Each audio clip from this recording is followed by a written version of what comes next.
Hello, so do you have a fear of driving on the highway or motorway at speed? If you do, I'm going to give you lots of useful hints and tips in this video that will not only help you overcome that problem, but can help change your entire life. So just in case you don't know who I am, my name's Paul and I work online helping people all over the world to overcome the fear of driving. I've been a driving instructor for over 20 years now, and I've been a therapist for over 5 years. So people often see me as the person to go to for help with driving anxiety. But what's it all about?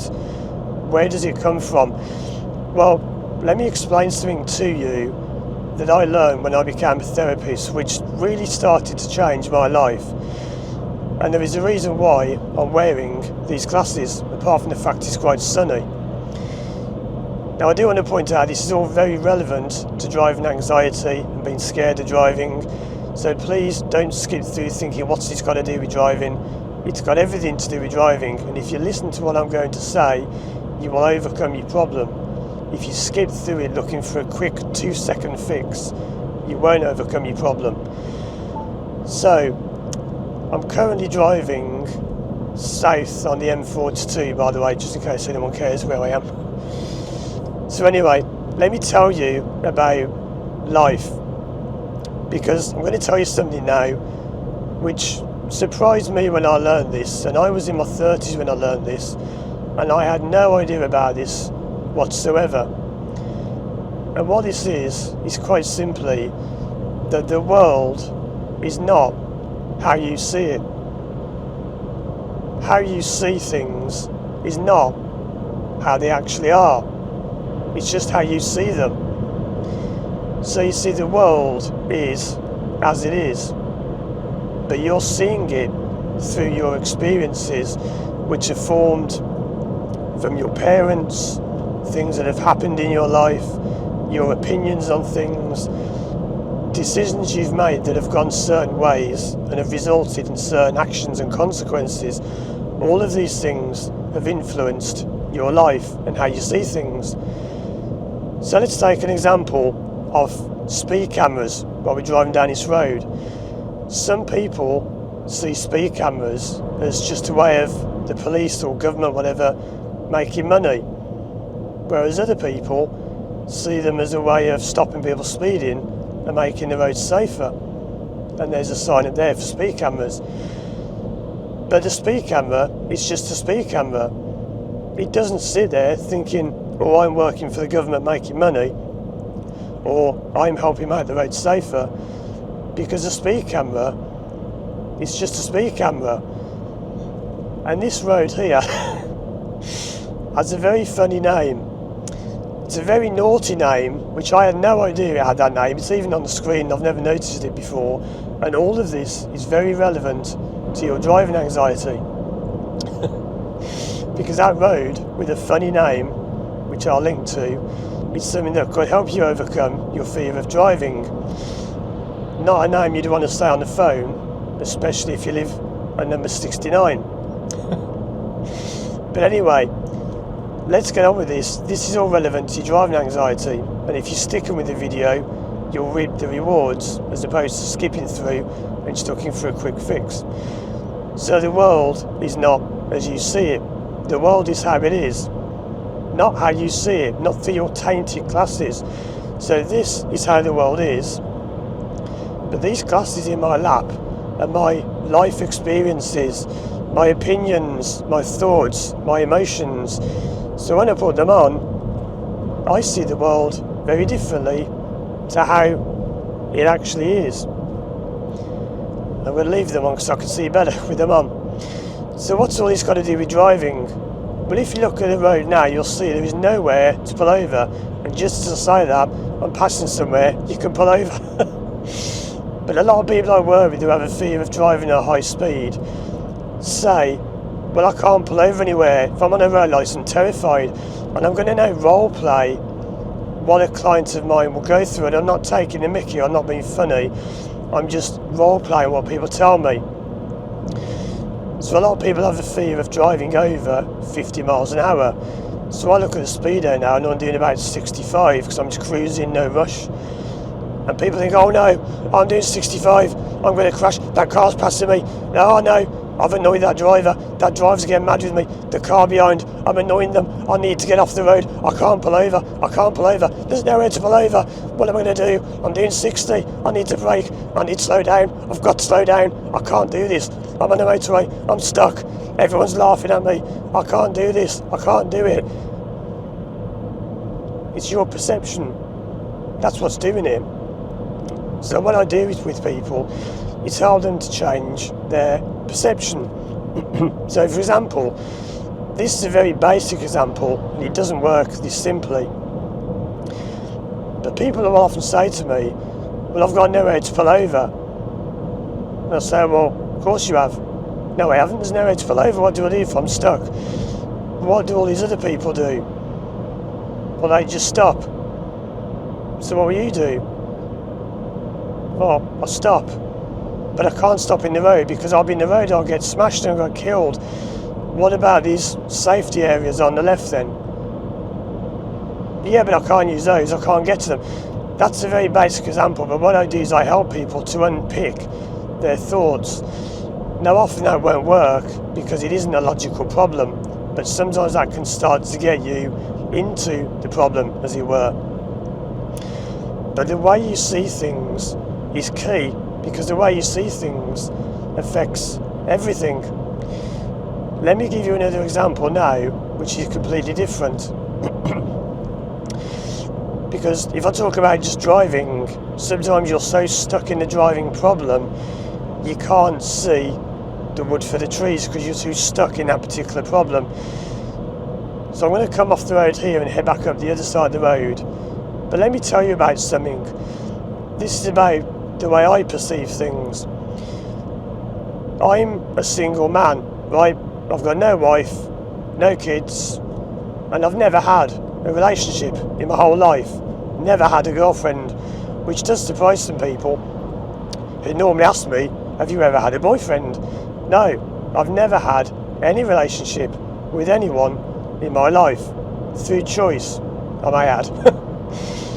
Now I could sit here saying, oh, woe is me, no one loves me, no one cares, what's the point of my life? I'm going to die alone and I'll never know what it's like to have children and no one's ever loved me. Boo-hoo, my life is awful. Now I could sit here thinking, you know what, I'm living the dream. I've got my own house, my own car, I own my house, I own my car, I own my business, I've got money in the bank, I can do what I want, go where I want, when I want, I'm free, I'm single, I'm healthy, I've got it all. I can do anything. My life is amazing. And if I wanted to go out and meet someone today, I want to go and find a girl. I mean, who'd want me, right? What kind of woman would want a man with money and a business and success and health, who's nice and doesn't watch football and isn't interested in sports and doesn't swear and doesn't drink and doesn't smoke? Who would want a man like that? What a terrible boyfriend I would make. You see how it's all about perception. It's perception. How you view things is key. It's everything. It's how they are. That's it. It's how things are is how they are. But how you see them can greatly affect your thoughts and feelings and actions. So I can join this road now and actually made another video about the motorway, the highway fear thing on this road. And I could be thinking now, oh no, oh I'm on a motorway, oh no, I can't get off, I'm scared, I'm trapped, I can't do this, I'm doing 35, I'm on a bend, I'm going to crash, I can't handle this, I'm coming off the road, I can't do it, speed cameras, I'm going to die, I can't do it. Now, I could be thinking, wow, this is great, pull forward down, yeah, go for it, 50, 60, 70, yeah, this is fun, let's go. I'm going on a holiday, I'm going somewhere nice, even though I'm just going to Birmingham. There's nowhere to pull over, who cares? Wow, if I get a flat tyre, I'll just have to pull over on those lines. Wow, oh I might have to limp to the lay-by. Wow, don't care. It's all about perception. But this is where so many people go wrong, and this is the gem in this video that those of you who have stuck it this long will learn. How do you change your perception?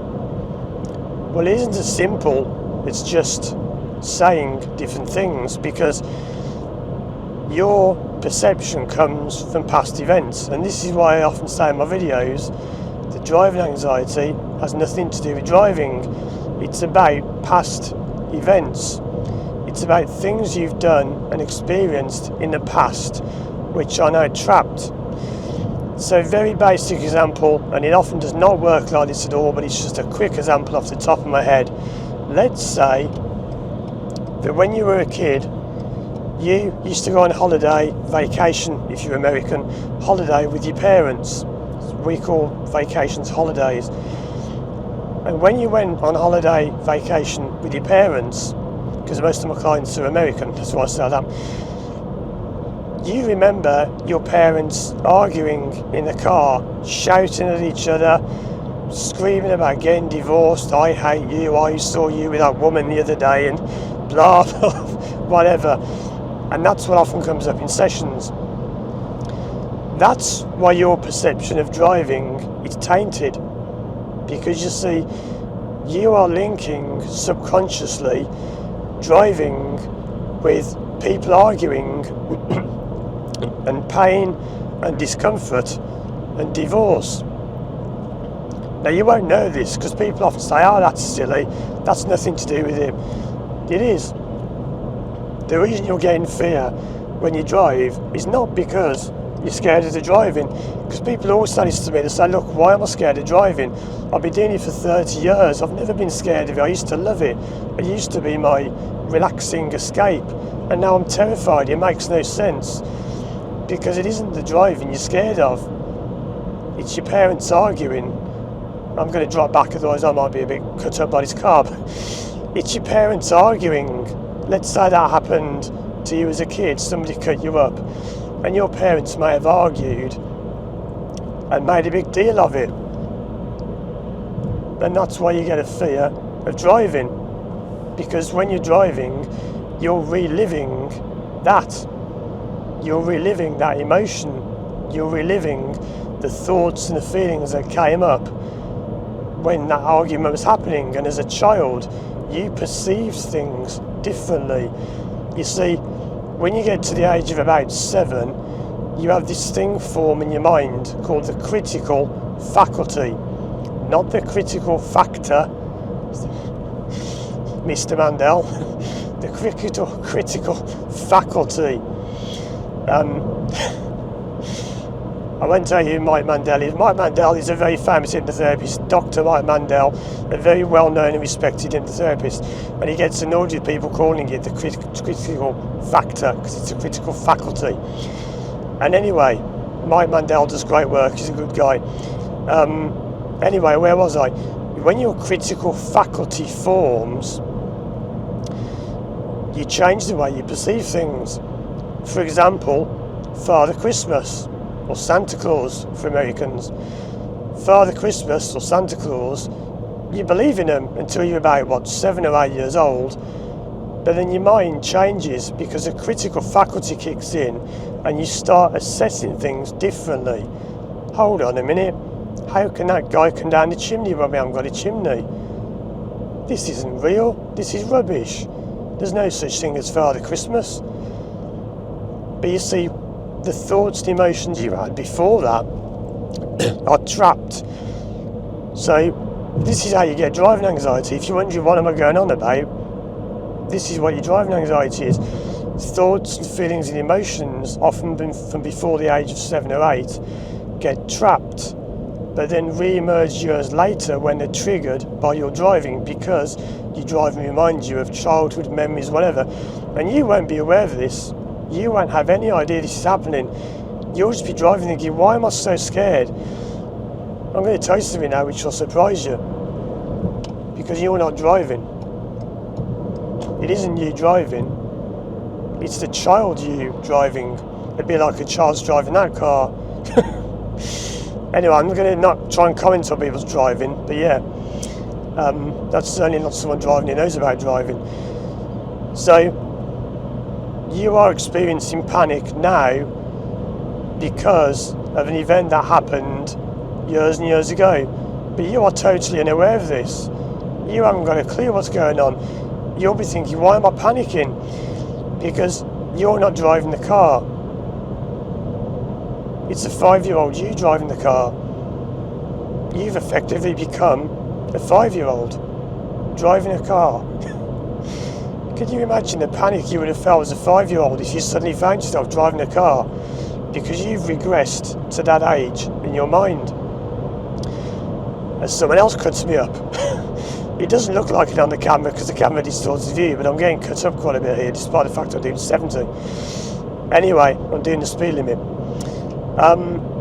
What happens is, as somebody cuts up the person who cut me up, you are reliving that thing from your childhood. So when people say to me, what's all this stuff about childhood? How does finding that solve the problem? Because when you realise, what's that, Maserati or Lamborghini or something? When you realise what that emotion was from childhood, it will come out now. So you may have a memory come up that makes you upset, you get scared, you cry in a session of therapy, and that's released the trapped emotion. Because that emotion has now been released, it no longer fires up when you drive, because it's not there anymore, because instead of being trapped, it came out. So I've had people who have been in therapy and they've cried about something that happened when they were 5 or 6 years old, and then the problem's gone. And they can't understand to say, what does this got to do with anything? Why did me being in a car and getting upset over my parents arguing, I hadn't thought about that for years. That's why it was a problem, you see. You hadn't thought about it for years. But it was up there, it was in your mind, if you believe your mind's in your head, in your stomach, wherever you think your mind is. It was there, it was trapped. Just like a trapped wind, I'm trying not to burp. So we've now released it, like burping, and that's what I do. I effectively help people have an emotional burp. So you burp up your old emotion, and then when you go driving, you may still be thinking of the same things, but you don't feel the same things because the emotion is no longer trapped. Where people also go wrong, apart from tailgating each other and driving about half a second behind each other, 70 miles an hour, and I know this video is getting quite long, but it's going to be very helpful. Where people go wrong is they think there's only one memory. If only it was that simple. Because very often it's what we call cumulative trauma. That's when you have multiple events that have all happened over the years, and they all add up to your driving anxieties. Like I've said in other videos, I did one about the fear of driving at night where I mentioned a balloon. It's like somebody blowing air into a balloon, so they're going so your parents argue, blow the balloon up a bit. Your pet rabbit dies, blow the balloon up a bit. You're in a car crash, the balloon blows up. All of these stressful events blow the balloon up. And my job in therapy is to help you reduce those stresses to a manageable level. But the interesting thing is that they can all tie in with the problem. And people often ask me, why does my problem come back? Even when I worked with you, and I'm honest about it, right? People do work with me and the problem comes back. I openly tell people this. People who work with me have to sign a contract which says openly that it may not work. I can't be any more open with people. I don't believe in hiding things and pretending it always works. It doesn't. And it's often because you didn't find all of the memories and emotions. If you miss one of them, it can come back. You've got to hoover them all up. And this is why I take my time with clients and I say, I'm not going to say what I say, but in sessions I do things that very few therapists do, because I've trained at a very high level with some of the best therapists in the world, and I've learned things that are way beyond your average therapy, like lie down, relax, you are feeling sleepy, you can drive, all that rubbish. Yeah, my Mandel hates that stuff as well.